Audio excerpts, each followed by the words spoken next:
go through our roadmap actions and get your feedback around what your requirements are. All of us up here have our pens at the ready to take notes. So the first one is around action 1.1, which is around your fact book.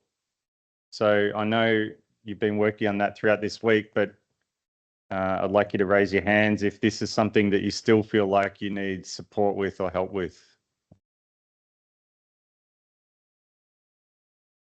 Okay, PSM, Kiribati.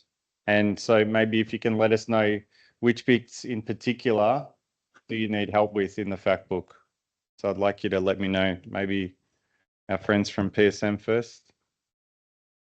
Sorry, FSM, Ponape.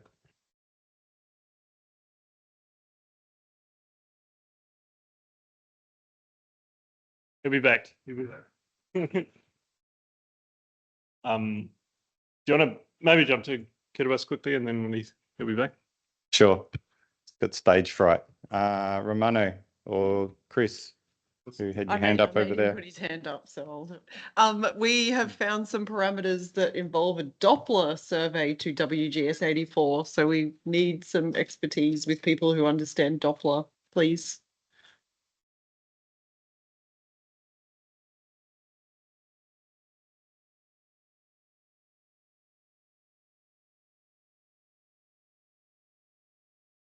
Yep, that's good. Good to know. Thank you. So was it Doppler you said for WGS84 though, not WGS72? It says 84, but okay, we're still great. digging a bit. Okay, that's fine. Thanks. And then FSM?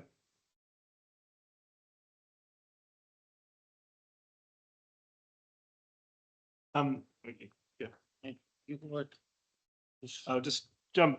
I mean, initially for FSM, I've spent a fair bit of time just trying to get to the bottom of reference frames that exist currently in FSM, and there's general. We've been communicating with the lands department and a few others, but there's kind of some general confusion coming out of what exists currently, and so they've created a bit of a list of a process to work through to get to the bottom of what is being used and the accurate information that relates to that. So they have a core station as part of COSPAC, but generally data that's being used is not well understood and where it's come from. There's a range of different potential reference frames that are being used. So that's the initial area of focus for FSM before they can move forward. Okay, that's good. So I'd say keep working on that, and importantly, if you've got, so we list 2 there. If you need to add a 3rd table or a 4th table or a 5th table, if you've got different reference frames that are being used for different purposes, put them all in your fact sheet to start with, and build up that knowledge about which one, what's it referenced to, and what's it used for, and build them up. And then if you need some help on then trying to understand what to do with all that information, you can come back to us, but put as much information in there to start with as you can, and then come back to us to get more help, okay? I just say that's one thing we learned going through this process, is that that's the approach we took with just storing as much information in the fact book, even if we're not sure exactly what the final answer or the correct answer is, Yeah. just using it as a repository to store the information we have, and then that's a document we can speak to other people about. And as we refine it and work with Andrex offered to assist with that as well, as we refine that, then it can be reduced down. But perfect. That's exactly the way to go. That's good. Thanks. All right. Anyone else on 1.1? All right. Good. As I said, let me know as you're progressing those. Send them through to me. I'm happy to. You don't have to, but I'm happy to review them and help you with them as you go through them. So keep that in mind. Number 1.2, the diagram. Does anyone need particular help with that? One thing a request I got from Andrick I can write down is to share. What I will do is I'll share a PowerPoint version of that so that you can make edits to it. I'll add that on my list of things to do. Okay, what about 1.3? Has anyone got any comments, questions around how to identify and understand the needs of stakeholders? Is that clear on what you need to do when you get home, or is there something that you need further help with from us? Go for it. Just another question. Do people feel comfortable in identifying who could be stakeholders? Do you think this document and the bullet points are a useful start for you to go and start thinking who could be the stakeholders? Or does anybody need any clarification on those suggestions there?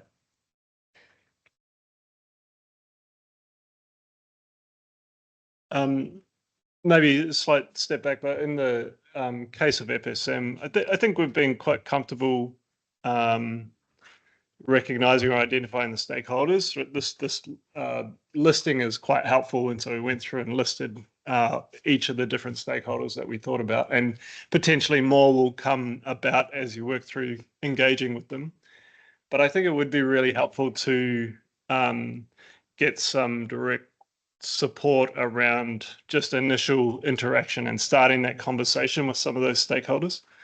I think for FSM, it's probably going to be quite important to speak with the stakeholders initially to help refine, certainly refine the direction they need to go in or what to focus on.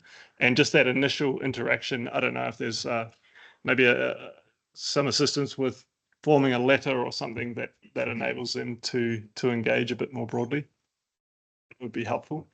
That's a good idea. We can look at providing something of a template around this with maybe some keywords. Again, this shows where the communication aspect is very important, because the message you might give to a government agency could be different to a private sector as well. So we will work on some sentences that maybe are better suited to the different groups, but it's definitely something that you need to take the lead on to identify those lists as well. Yeah, really appreciate that. I think it's just that high level, I guess, starting point. Like, how do we even engage? How do we do that? So I know there's been a lot talked about communication this week, and it's been really helpful. And I think for FSM, some tangible start there would be really helpful. Thank you. Just add something there. I think for the stakeholders and in Papua New Guinea, one of the biggest stakeholders that's not listed there is the resource sector, mining, oil and gas, agriculture, forestry, fisheries. These are often big government agencies that have a responsibility and have spatial data.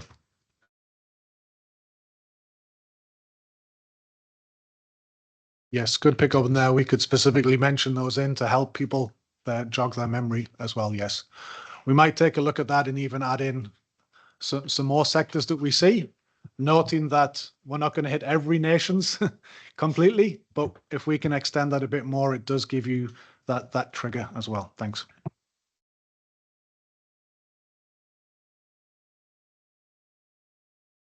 Yeah, so we've got power and water there. Is that what you're thinking, or have you got others?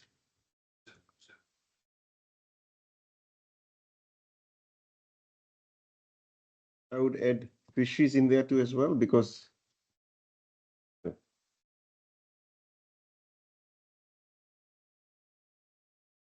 so also, yeah, we'll note that for the future templates, but you can also add those directly into the active roadmaps that you're working on now as well. So yeah, please update your own as well. We'll make sure that the future templates are all at that high level, but this is great work for you to put in your own notes straight away. I'll just make the one comment that one big thing that is, I guess been brewing and building in the Pacific for a while, and especially for Pacific countries, I think those large ocean state countries, is marine resources and potential seabed mining and resources that are there. I think that's a really big maybe a big focus and opportunity for funding there. So it's be aware of that and utilize that to your benefit. Thanks. I'll go Charisma and then over to Victor. For us in the Philippines, like we were doing stakeholder consultations as early as 2012. And in hindsight, I guess our approach then was to tackle the technical issues first because we wanted to have all the technical people on board before we present it to the non-Geodesy community. And I guess that's where our problem came in also, because we were talking amongst ourselves, although they were stakeholders, but they were also technical. So I share his concern also, like if you could assist us with how we can communicate with the non-technical and how we can package this. Okay, thank you. Victor. On the other hand, there are groups that even though they are user, but they don't really care about what you are doing, because as authority, usually the idea from user will be you just do it, tell us what you want, and we are just the user. So how do we sell them one thing that they will come for the meeting? Because they are stakeholders, but they are those that is non-technical and don't care about these technical things that you are doing. Yep, that's exactly down to this bit here. So once you understand what your major users want, you then summarize the needs of those stakeholders. This is on you to do and decide which elements of the geospatial reference system need updating. As I said before, you may realize that your geodetic datum's fine, but you need a new geode model. So that's a decision that you make based on your feedback from those people. You then classify it, and that gets to the point where I would recommend this is the bit that you're talking about in particular. There's some people, I talk about consultation and communication. You need to consult, which means you need to engage with proactively and get feedback from people who have the money or can stop you doing what you want to do. There's then going to be this other group of people who you want them to eventually use what you've got, but you don't really need their approval to do it. Them you want to communicate to. So that's one way. You're putting out messaging, you're raising awareness, but if they don't give you any feedback, it's not the end of the world, because they're not going to stop you doing what you want to do. So you need, as part of your engagement strategy, which we get to in communications, there'll be certain people you need to consult with, and you've got to keep going back and forth and iterate until you know that they understand what you're doing and why you're doing it. And then there'll be another group of people that you create fact sheets and websites for to communicate to. But that's almost one way. Does that address your question? Okay, great. So while we're on this, we do have to keep moving. We're only on point 1 here. So please focus your feedback on the particular things that you need help with. I'm going to jump now to communication. Who had a look at Appendix B and started thinking about their comms plan? Is there specific assistance you need with that, or was the information that's currently in there enough for you to get started? I know it's not enough for you to finish it, but is there enough for you to get started? Let me know if there's something that's missing. Okay, if there's not, I'm going to move on. 3, we talked about governance this morning. I hope that helped with this one. Establish and strengthen country level governance structure with senior management, steering committee and working groups. Is there anything that you think you need here in order for you to be able to go home and start taking action on this? Is there any further assistance you need from us to do that? Now's the time to raise your hand. Yes, Romano?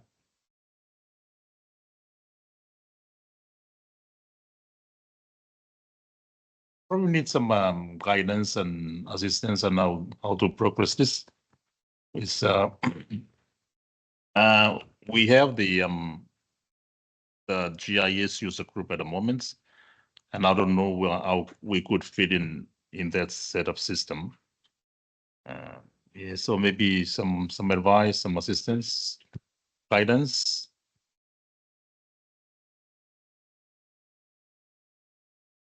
Okay, I think we can put something together similar to what you were asking for around 1.3. We could do something similar for this one. I think that would be something that we can cover. Might be a good starting, more generic starting point, but something that you could use to send out to people to provide you with some support at more senior government levels. Yep, certainly. Thanks. I think that even I'll have to think about how to word that, but you could probably then come back to some of the key projects or government priorities. You could be thinking about how to engage with those communities to try and personalize that message. But I'll add some comments in there in the template we send out. All right, thanks, Romano. Just Nick, just before we move on, I wonder if you have any comment on working within countries that have relatively low population. So there's not a lot of people working in this space, and what a reasonable way to set up or engage in a working group would be. You know, there's not a lot of expertise or people working. And I wonder, maybe Andrick has a comment on that being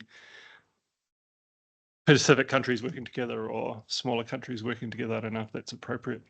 I just think there's two things, and we've mentioned them both this week. The first one is, even in smaller countries, there's someone who is responsible for giving you money, right? And so in some countries, it might be a cabinet meeting that you're trying to influence. In some of these Pacific Island countries, that could be your steering committee. It could be at cabinet level, because that's where the decisions get made. And so what you then do is set up a working group with someone from public works, surveying, land management. Like, it could be 3 or 4 people who get together and say, we're going to develop something, we're going to send it to cabinet, and we're going to get support. Like that's how this thing functions. It doesn't need to be bigger than Ben-Hur. And then there's also the recognition you've got to work with PGSC.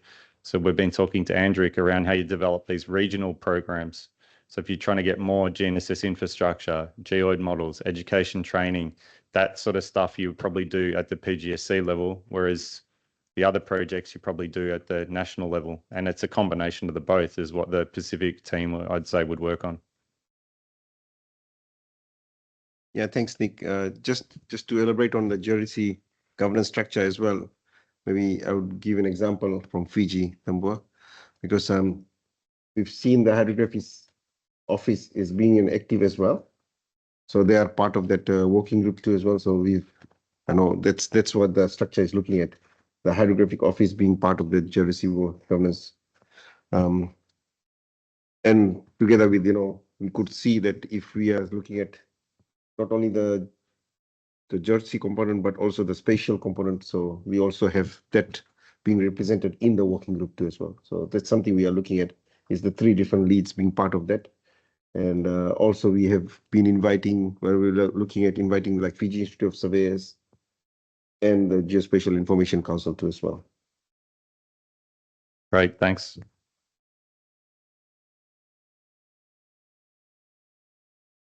Business cases. Development of a business case which provides clear and concise argument that demonstrates why an investment is worthwhile. So there is, this you're probably not going to know until you try, but there are examples here that come from the UN-GGCE, as I said, that provides a draft structure, helps you think about the strategy behind what you're doing in terms of why, and then why now. Cost benefit analysis, you may be able to try and estimate some of that as part of it. We then have a range of different business case information that we've got links through to here, including coming back to the funding guide on UN-GGCE. We've got presentations on what that Australian one was that I presented here from Martine. There's an example of the economic benefits study.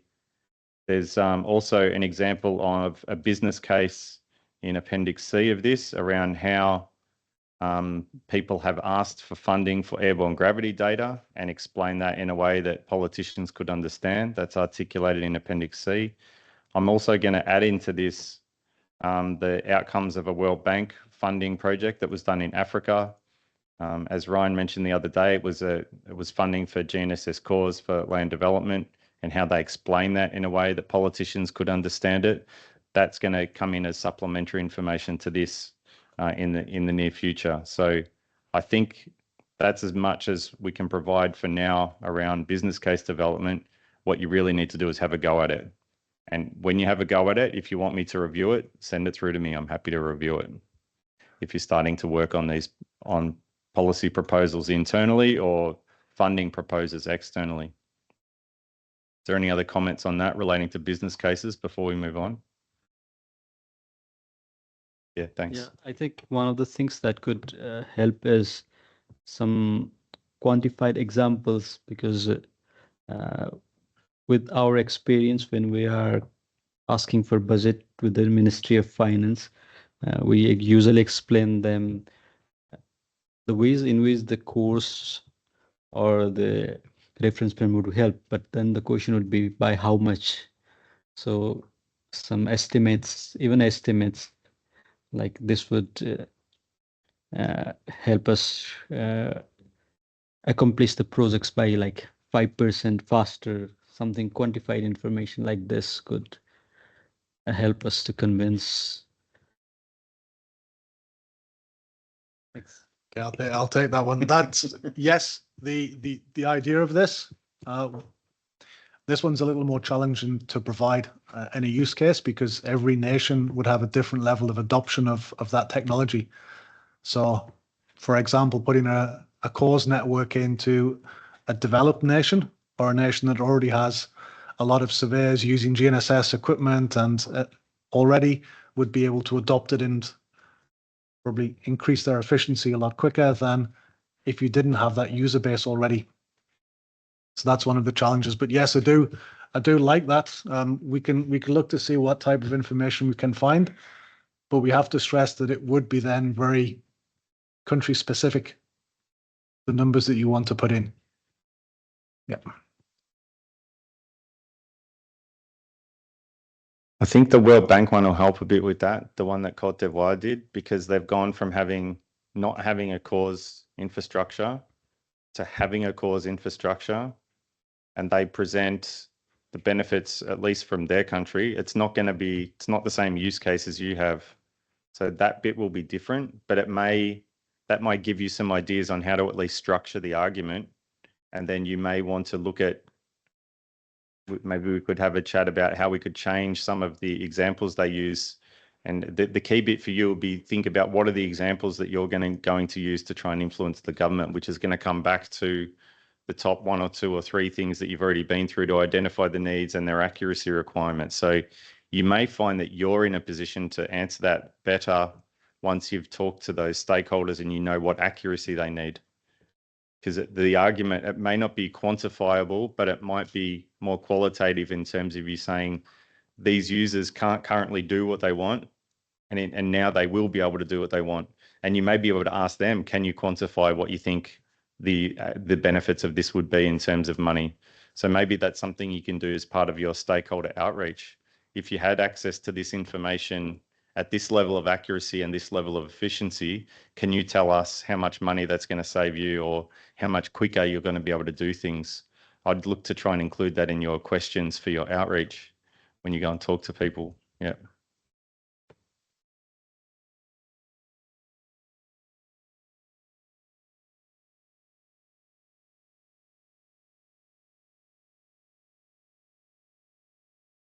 Regarding the business cases that people from the company that the private sector is tend to obey or comply with the maybe from the aviation there are ICAO, and then from the hydrographer there are IHO. From the business case model that we parallel that we diversify about our product, and then we communicate with private sector from the to supply their need, and the other side we parallelly simultaneously we maybe approach the regulation from the SAO and then the ISO that any other company that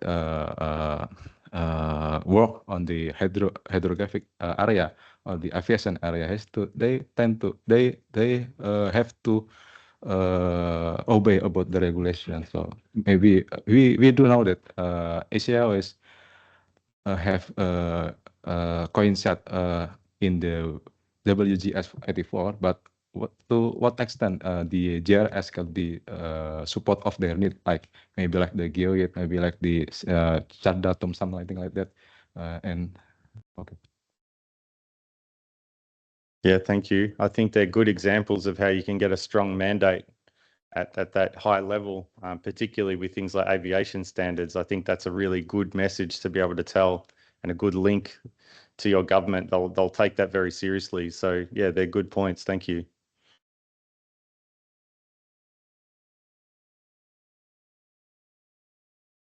Okay, let's move on to number 5, creating a project plan. Development of a project plan for the elements of the geospatial reference system you will be updating, including things like a scope, timeline, resources, budget for all that development. So we've provided some guidance material again from the IGIF, which I think is fantastic, around how to do that country level action plan. And then there's tools to monitor and evaluate the plan as you move forward. So some of you may not have had experiences in working on a project plan of this scale before, but there are some good templates there that are available once you get started and you're up to 0.5. Does anyone have any questions or think that anything else is required in order for you to make a start on that?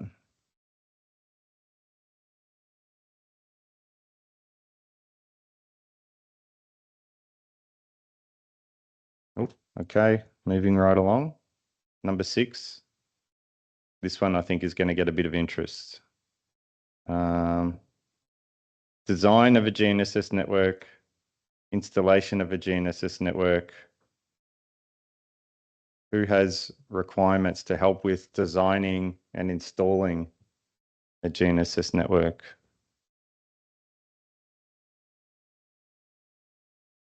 No one. Okay. Just use your microphone, please. Thank you. Can I get a question clarified? The GNSS analysis, something like processing GNSS data, then first 1, 3, 4th session GNSS analysis. That's what is that about the analysis? It is just only data analysis or GNSS instrument analysis. Which one is? Which action are you looking at? Sorry. 8 process GNSS data, then GNSS analysis. I don't understand just GNSS analysis just for only data analysis or instrument, just something like GNSS course instrument and then or receiver, maybe other thing. Yeah, if it's okay with you, I'll come to that in a minute. We're still up to section 6. So if we can wait until we move down to that one, that way we can cover all of it together. Is that okay? Yeah. So this is very important. If you need help, assistance with designing a GNSS network for your country, I really need you to raise your hand. Otherwise, it's likely to drop off some of the training. You need help with design? Okay. 6.1. You have one, yeah. There are 33 islands. So do we need one per island or one that's certain, certain distance? So maybe those. Yeah, these are good questions, and this requires understanding of what are the. So a good one, and particularly for the Pacific, something for you to think about is, in many cases, you've got a lot of different islands and atolls that you're responsible for. So do you, from a convention on law of the sea or from some other user requirements that you have, do you need to know the location and the movement of each of these islands Does that require you to have a GNSS station on every island? Like, these are things you need to talk to your stakeholders about. You need to know what they need. Do you need it just around population centers? So these are questions I would ask Romano when you're starting to engage with those stakeholder sets. For the aviation sector, they're only going to care about it on those spots where you've got, whether it's the international airstrip or you've got regional airstrips. Like, that's all they care about. But what about the other user requirements? And then from then, once you know those user requirements, we can work with you on spacing, locations, and things like that. So as you're going through this, I think that'll help. But we are, and I'll talk about this more in a minute, we're looking at the next package of work around GNSS network design, processing, analysis, and that kind of stuff, and how to provide that training. But I don't want to include this bit unless people really need it. So thank you for raising your hand to let us know that, because you can't do any of the other bits until you've done this bit. So we want to make sure that's in there. And then you were saying as well, you think it would be helpful for Nepal? Yeah, one of the things that we were looking into when we were establishing course was how many do we need and what should be the distance between those course stations. And then Nepal being an active tectonic plate zone, does it matter that we need to have more? So these were some of the questions that we had to answer. Yeah. Great questions. Yep. Thank you. Richard? Could I add a supportive comment to the this particular topic? I mean, from my experience in geodynamics, the density of core stations in a tectonic boundary zone is really, really good. So that a dense network supports the hazard analysis because you're getting continuous data. So but in a stable area, like in the middle of the Pacific, going back to the question from Kiribati, is a lot of parts of the Pacific are quite stable. So the velocity can be estimated very, very reliably using a model. So then it's the user requirement for the continuous data. There's a meteorological aspect, particularly for the meteorological benefits. If I can just support that further, some of those comments, we know from our respective experiences that in a tectonic zone, having more cores to be able to measure more about that seismic activity and the effects is very important. Having a ministry or a government agency who is looking after seismology to find that is even more powerful, because everybody recognizes them as the experts around volcanoes and tectonic activity. And that's why it comes back again, very important to identify those potential stakeholders, those people who could be standing together with you on a project on this roadmap, and they will give their subject matter expertise around that. And that together with yours is where it's really powerful. So that's why you want that quote from the seismology department or ministry or so on.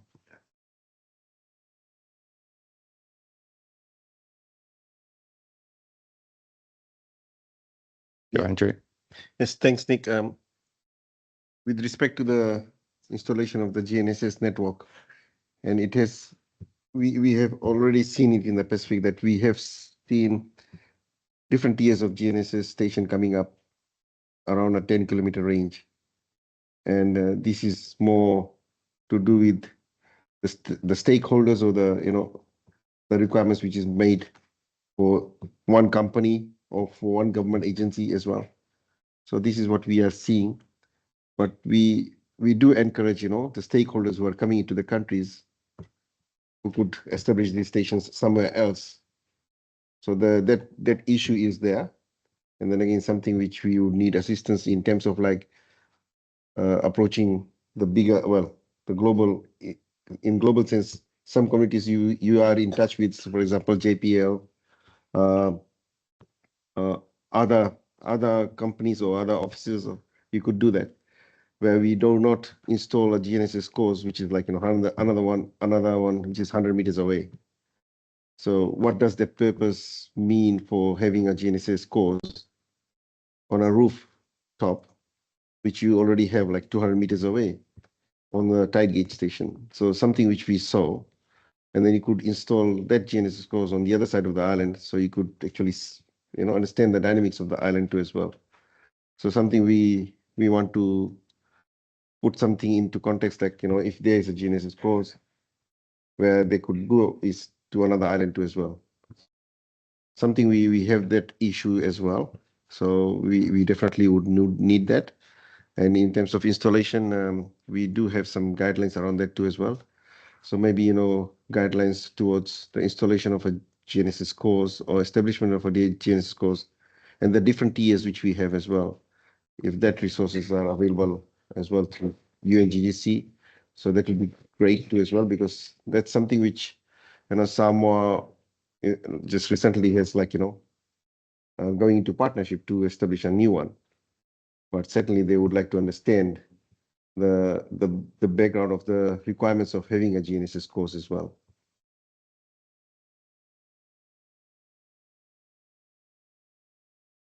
Thank you. Sorry, I just want to just clarify here. Do you mean the stakeholder requirements, or are you talking about the application capabilities? I'm just trying to get your last comment there. Yeah, so these two things which I mentioned, I think it's the stakeholder requirements and also the application capability too as well. So if you see the larger picture of having a GNSS course, we do have these stations in the country as part of the Pacific Sea Level Geodetic monitoring. And we are monitoring the vertical land motions and horizontal land motions. But it could serve as, being used as a base station to do surveying and mapping. So something which you could say that, okay, it does not only meet for one purpose, but it meets for other purpose too as well. And that's how we can, add value towards, and if there is something around that too as well. And that's something which Nick has already, mentioned on business cases.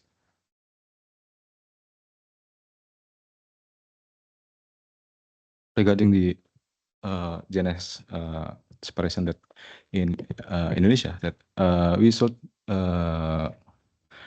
define about the purposes first. And for the BIG for Indonesia is to define to support the base maps. So to the support base map, there are only just to maybe 50 kilometers range between the distance.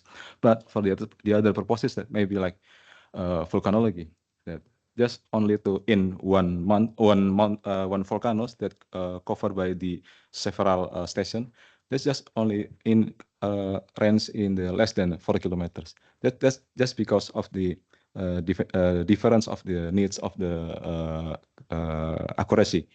And what is the adding value that the previously for the volcanology, they are also just use the post-processing data for the GNSS, and then we just to try to integrated the station from the volcanology agency to our system, and then we edit the real-time data, and then we support the application about the volcano activity. So I think it's that regarding the depending about the purposes.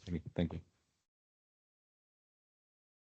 Okay, thank you for that feedback. I'm wary of time here as well, so I'd just like to reiterate Nick's comment there that really we'd like to understand going through these points where people have the challenges and the needs, so that we can get those down, especially at 20 odd minutes. Victor, you had your hand up there quickly for something? Very, very quickly. So the design, I just want to address that the design of the network can be refined going in the future. So you have to start somewhere. It can be longer baseline, but then it depends on the application. As we see in Singapore's case, you start somewhere, and you should be flexible to be densified along the way based on application as well as based on the need of the user. Yeah, and you won't know the answers yet because you haven't talked to your users, right? So once you talk to your users, you'll probably know I need some relatively even geographic distribution to understand plate tectonic motion, but then where you infill is going to be based on industry requirements and their accuracy requirements. So that's how it can change over time. But yeah, good question. And you'll learn that as you get towards this step. So by the time you actually hit this step, you should know the answer. All right, I'm going to move quickly through here because I think I know the answer. When it comes to, we've already talked about the fact that we're looking to put together some advice on guidelines on data collection and archiving standards. This came out of a conversation that we had with our friends from Nepal this morning, and I've had that request from a couple of people. So I'm going to consider that as something that we're going to start working on. So that'll include the collection of data, and then broadly speaking, looking at processing GNSS data, performing national adjustments. I'm going to cover this all in one hit. Development of transformation parameters and plate motion models. Those 4 categories. Our current thinking is that we would look to develop some sort of capacity development course. And the form of that, I'm not sure yet, but it's going to cover those 4 chapters of this, because I think there is a note from my point of view, and I'll get you to raise your hands in a minute. I think there is a strong need of people who need to know about the development of cores and cores installation, data management, GNSS processing, and then national adjustment work. So if that's the kind of focus of a more technical, specialized capacity development need that I'm hearing. But in order to give us stronger confidence that that's what it's needed, I'd like a raise of hands from those people who think that that would be beneficial.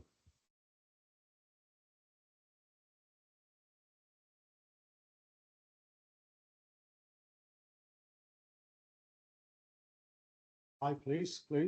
Apai.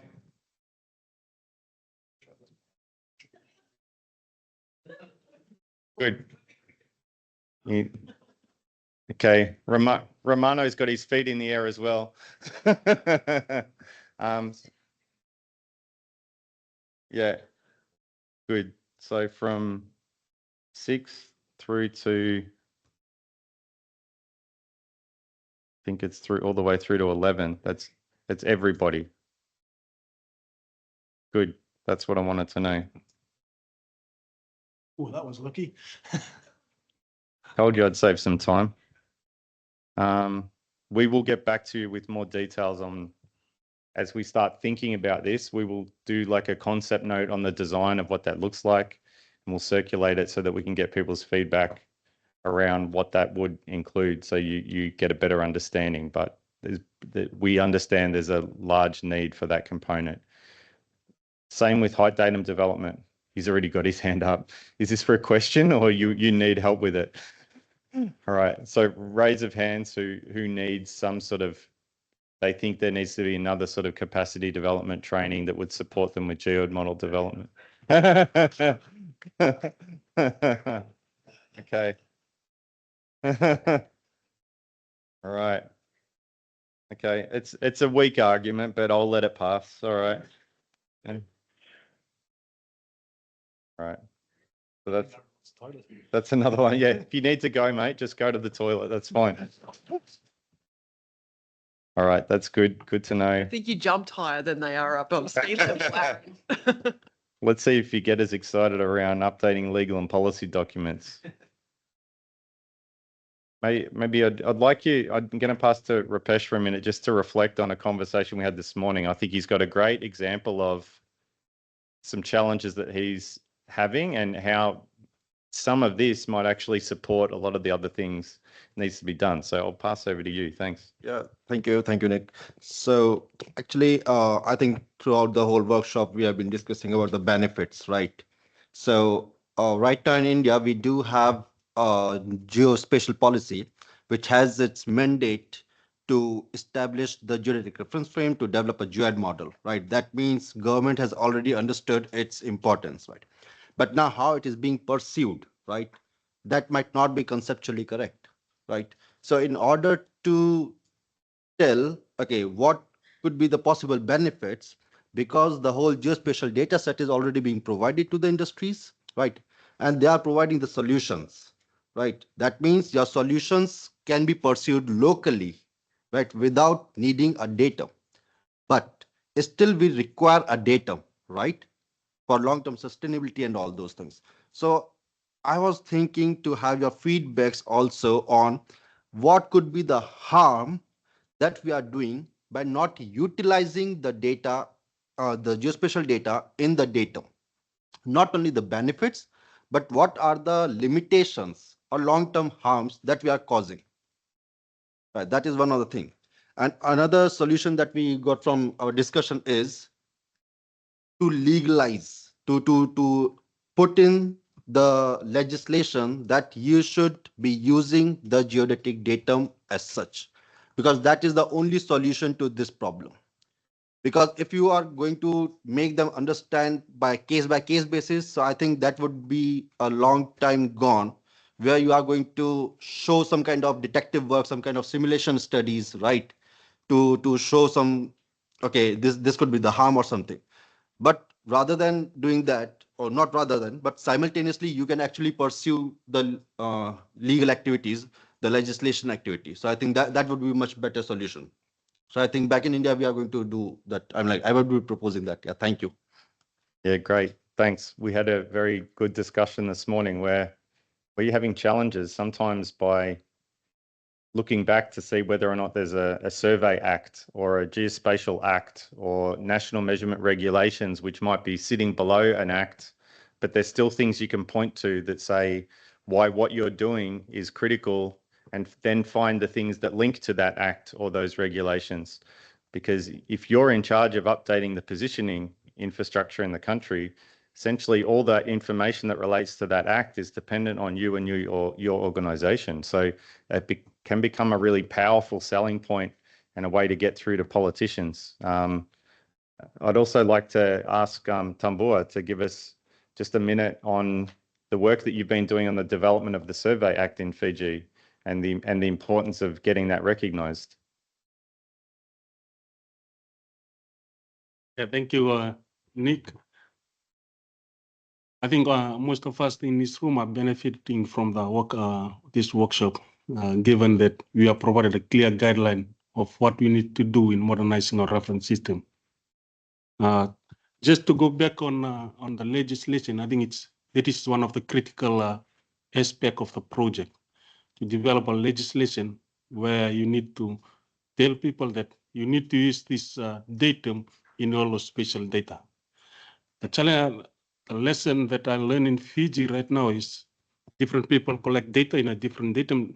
Example, WS84, we are in 72, and we try to merge all those data in one datum.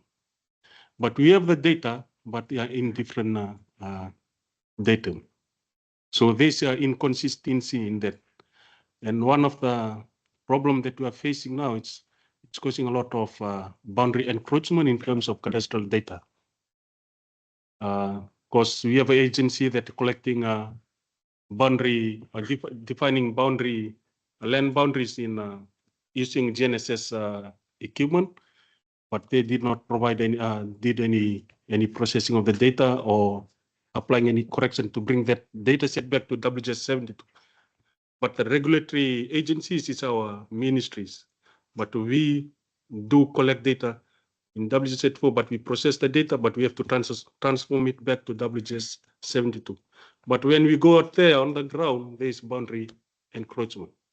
And we found out that they are using a different reference system, and we are using different reference system. But the people, the public, are suffering on the ground. And imagine that two neighbors are not talking to each other. They don't have good terms. And you come in the morning, the first thing you show them complaining to them, what happened to our boundary, why this encroachment, and all the agencies are coming together. We have the council, we have the lands department, the police to come to resolve this. And the simple solution to that is we just need to go back as a geospatial surveyors to just go and discuss and see, this is your data set, this is my data set. Why there's encroachment? Because we're using different reference system datum. So this is the way we go. You have to come to a common reference system so we can solve this problem.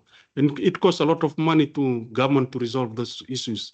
When we have important things to focus on, we just have to go there and resolve that. It's just because we're using two different datum. So legislating our reference, our datum, it's very important because it gives a power to you to enforce all agencies to collect their data and aligning to a common reference system.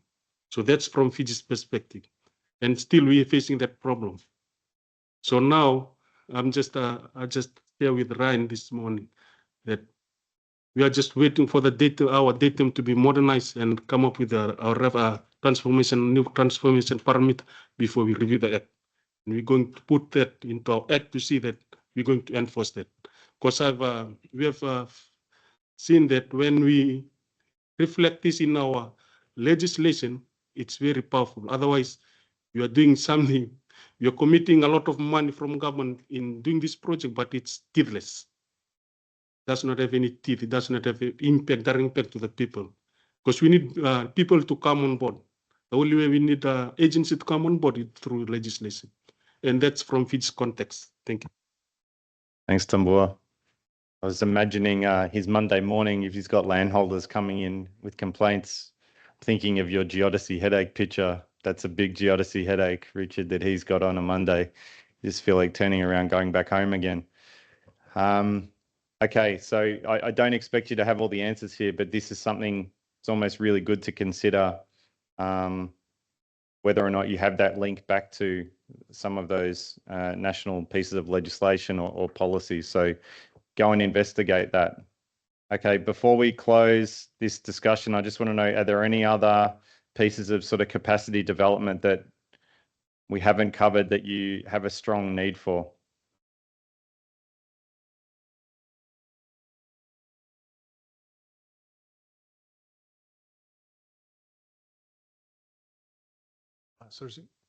Zolo, you had your question about GNSS analysis. I think it's more around the analysis of the data and the coordinates and not so much the receivers. Thanks, Ryan. All right, very good. Well, we're going to make progress on those things that we can do quickly, and on the bigger pieces of work, we'll start designing what that capacity development looks like in the future. Ryan and I probably also start to circulate some of that information with the other workshops we've already run to see whether or not that fits before we commit to what we're going to be doing next year in terms of the design and how we carry out these programs. That was really useful. Thank you. We haven't run through it as an exercise like that before, but I found that really helpful to get more detailed information on the types of capacity development would be useful, particularly the things like these letters, the templates. That's something we can hopefully turn around relatively quickly. And if it means that helps you with your initial outreach, that's a good outcome. So we can help you with that. All right. Any other final comments or remarks before we close and we let you go and get some afternoon tea? Andrick, did you have your hand up? Yeah, so I just forgot to mention regarding collecting the GNSS data and doing the survey campaigns, we do have some materials around that too as well. So we will be able to share that because we found there was challenges around GNSS campaigns where countries doesn't have all the equipment to run the campaigns, and how we are able to source that out as well. And again, training the operators as well is another session which we would like to have. You will not have 20 surveyors in a country like Tuvalu or Kiribati or Mauritius. So we train a lot of other peoples as well. Yeah. So something around that we can share that. Thank you. Yeah, thanks. I appreciate that. And I know you've offered to share a few things. So as you do that, we're going to include that sort of guidance material and assistance to supplement the work we've already done. We've got some great examples from Rupesh as well that I'm going to include in here and in other places. Yeah, excellent examples to have. All right. Any other final comments or remarks? Yes. I think one thing that we was to raise is the like a proper or formal education rather than we're just emphasizing on capacity building, but that's a very informal and low level thing. But what about adding or something on a formal training in like so that we are specialized? We are not only geodesists in words, but in action as well, because we have something to support us as we go along. Okay. If that is relevant. Yeah, thank you for raising that. As you rightly point out, it's very different to this. It is something that we heard a lot about when we did our needs assessment, though, the lack of formal education opportunities and how to handle that. I've got about 2 or 3 people in my team in the UN-GGCE at the moment are starting to draft a paper of sort of presenting options of what could be done to try and fix these kind of problems, whether it's through like micro-credentialing to start with to give you small accreditation in the build up towards more formal accreditation. Also sharing around opportunities and scholarships that are available at different universities that are already established. We're trying to put together some information around that. It's obviously not going to address all your challenges, but we are trying to make a start. So when I have something stronger on that, I'll circulate it with the group as well. But thank you for bringing that up. It's a great point. Mahesh. Yeah, I think this is maybe implicitly covered in the update legal and policy documents. But I think one of the things that could be added is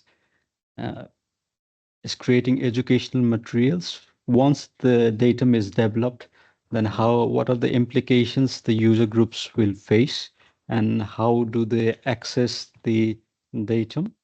Just like with the labeling network, I think it's easier for user groups to imagine how they are using it. But then once we have GeoAid, then how will they get the height from that? Maybe we need some educational materials so that it will be easier for the transition. Thank you. Yeah, another critical point. I think you're right. We have a couple of examples in there, but I think this could benefit from being almost a new section or a new action. So I'll think about where that fits. Yeah, it's an excellent point. Leave that with me. As we refine this, I'll update that and include some other guidance material. I think that's a great point. Thanks. Nick, one last point. In addition to this, right? So I think I've already shared the VLB and SLR material with you, right? So I think there are different schools within IAG that are being run from time to time, right? So can we request them to record those videos as well? So I think that would help. I'm like not the workshops, like not the symposiums, but proper schools. Like we have this international Geodetic school. So they do give the material, but only the literature on a CD previously, right? So we can actually request at least the IAG components to record the workshops or the school videos, and that can be shared, I think. Thank you. No, that's great. I'll take that up. We have a monthly call with the IAG and the GGOS teams. And I know that they put a lot of effort into the materials, but sometimes there's just a picture on the slide and they may have talked about it for 15 minutes. So I know exactly what you mean. If you're not there, you don't get that. And that's one of the big reasons we're recording all these. So I take your point. I'll follow up and see if we can get that included in some of the work that they do in the future to make those recordings available. Yeah, good point. Thanks. I think it's also a good time to openly ask if, as you and your organizations provide training materials and do videos around sessions and things like that, that is also something that the center would very much like to be able to see, either to be able to also archive it and post it, but you should also be sharing this data through your alumni group as well. That's also a very active way of following and updating each other on this. It's not necessarily for the center to hold and control all of that data. Of course, we'll host it, but sharing it directly amongst each other, amongst the group, is also a very effective and quick way of sharing knowledge very quickly.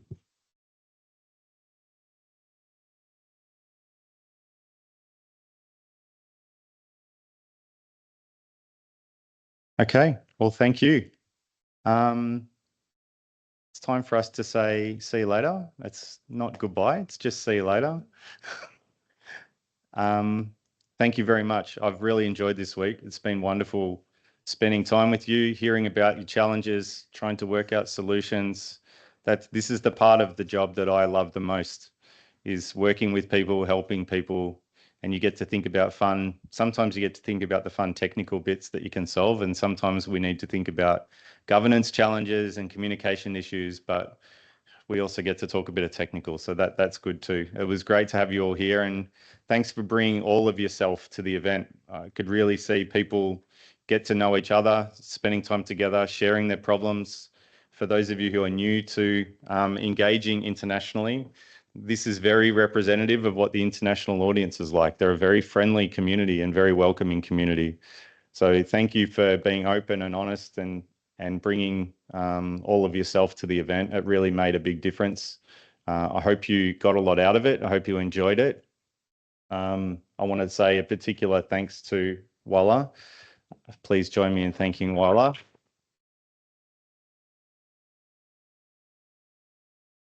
She keeps this event running very, very smoothly and does a lot of work in the background to make sure that this is run safely and well, and we got food and drinks, and everyone got their per diem. And yeah, I also appreciate talking to Walla in the sidelines around some of the technical governance issues. She's got a lot of experience where she's done these sort of things in other fields. So I learn a lot from her as well. So thank you. You did a wonderful job this week. Also, my big thanks to Ryan. Please join me in thanking Ryan. He always sits here. He's literally my right-hand man when it comes to this stuff. Yeah, he's been with me since the start of this program with the design of it, the development of it, communication, implementation. So big thank you to you. You've done a wonderful job again this week. Running around, you've got so many hats on and you're doing so much to complement what Walla and I are doing. So thank you very much. It's much appreciated. And yes, also my big thanks to you. Let's keep in touch. I look forward to seeing the progress you're making on your fact books and your roadmap. Please feel free to reach out to me to get some assistance. If I can't answer it, I will find someone who can answer your question. Yeah, just encourage you to stay motivated and keep moving forward. So I'll see you all later. Thank you very much.